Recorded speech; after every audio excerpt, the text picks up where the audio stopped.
சாப்பிட்டோம். எனக்கு தெரிஞ்சு நான் ரொம்ப சராசரியான நடுத்தர வர்க்கத்து குடும்பத்தில் தான் வரேன். எங்கள் வீட்டில் 5 பேர், எங்கள் அப்பா ஒரு சம்பளம் தான்.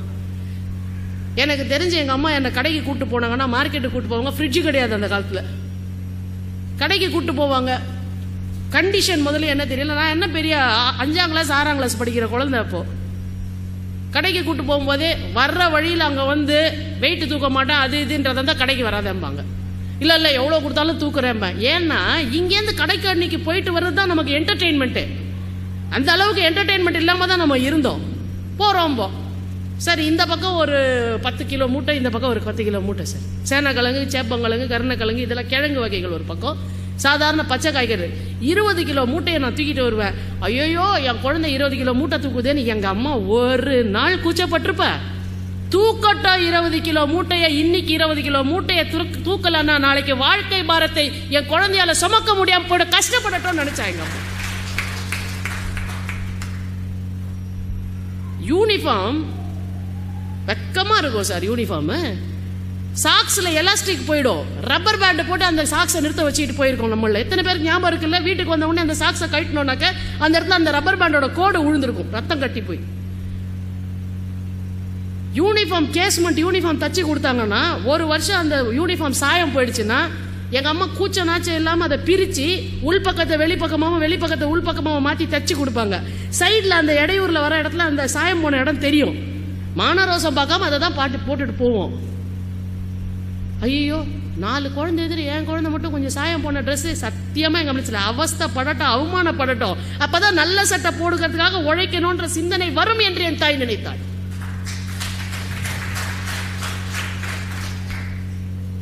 படம் சினிமா பார்க்க முடியும்ன்றீங்க, வருஷத்துக்கு ஒரு படம் சார்.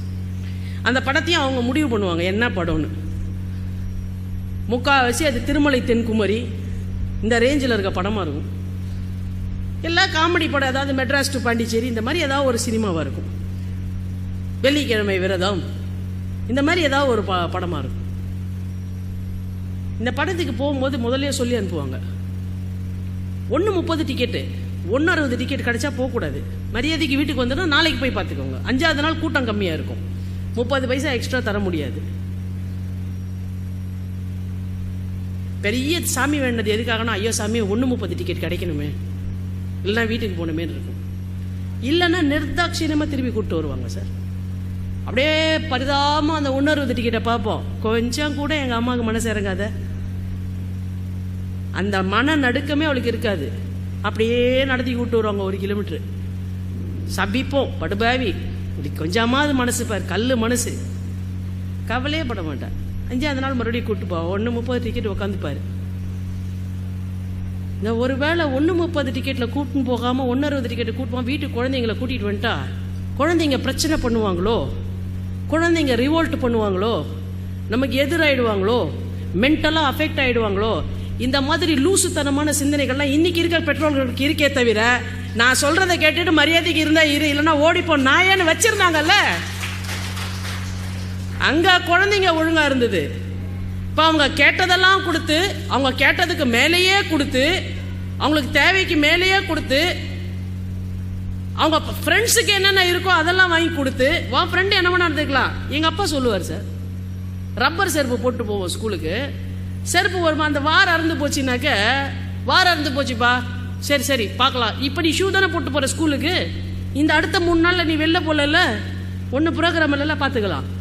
வெள்ளிக்கிழமை வெக்கமே இல்லாமல் எங்கள் அப்பா அந்த செருப்பு வார் மட்டும் விற்பாங்க கடையில், தெரியுங்களா, ரப்பர் செருப்புக்கு. அந்த வார் வாங்கி வந்து இந்த வாரம் மாற்றிக்கும் பாரு, ஆத்திரமாக வரும், படுபாய் ஒரு புது செருப்பு வாங்கி தர மாட்டேங்குது, கோவம் வந்துருக்கு சார். ஆனால் நீங்கள் நினச்சி பார்க்கும்போது எங்கள் அப்பா மட்டும் புது செருப்பு வாங்கி கொடுத்துருந்தான்னு வச்சுக்கோங்களேன், வாழ்க்கையில் நான் பிஞ்ச செருப்பாக தான் இருந்திருப்பேன்.